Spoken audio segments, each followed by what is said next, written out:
Hi, and welcome to the lecture on hypothesis testing as part of the Statistical Inference Coursera class.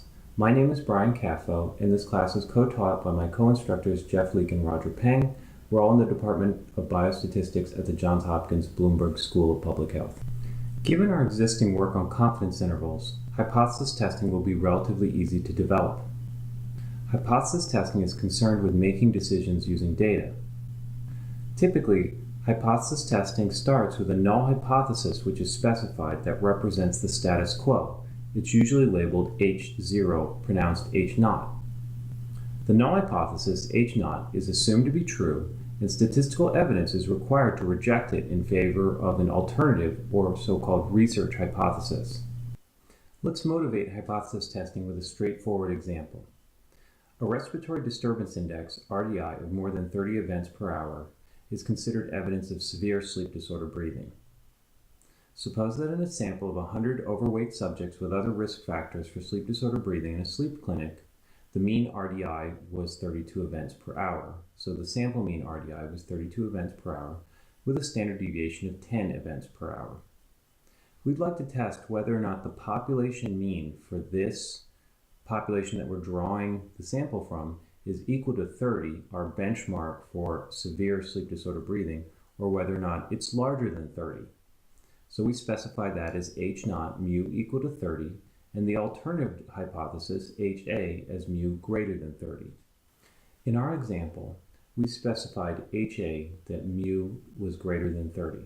However, it could have been less than or not equal to, depending on the research hypothesis that we were interested in. In that application, we're specifically interested in whether the respiratory disturbance index for this population was larger than 30. Notice that the truth is either that H0 is true or HA is true, and we could either decide H0 or decide HA.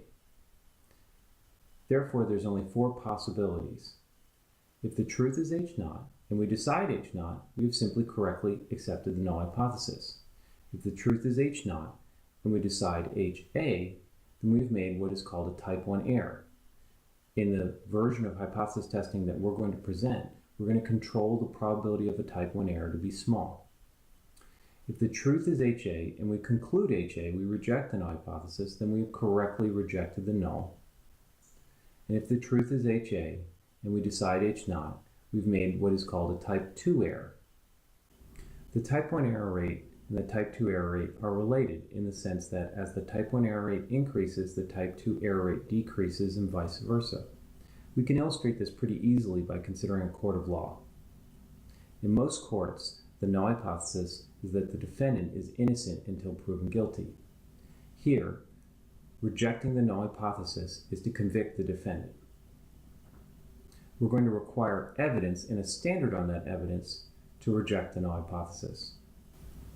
If we set a very low standard, i.e., we don't require much evidence to convict people, then we're going to increase the percentage of innocent people convicted, type 1 errors in this case.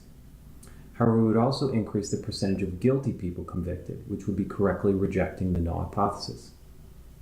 If we set a very high standard, basically a person has to have a smoking gun in their hand to convict them, then we would increase the percentage of innocent people let free, a good thing, correctly accepting the null, while it would also increase the percentage of guilty people let free, or so-called type 2 errors. And this illustrates how the type 1 error rate and the type 2 error rate, are related. Of course, ideally, what you would like is to get better evidence for a given standard, and that's the idea of doing things like increasing the sample size. But before we discuss those sorts of issues, let's talk about how we conduct hypothesis tests.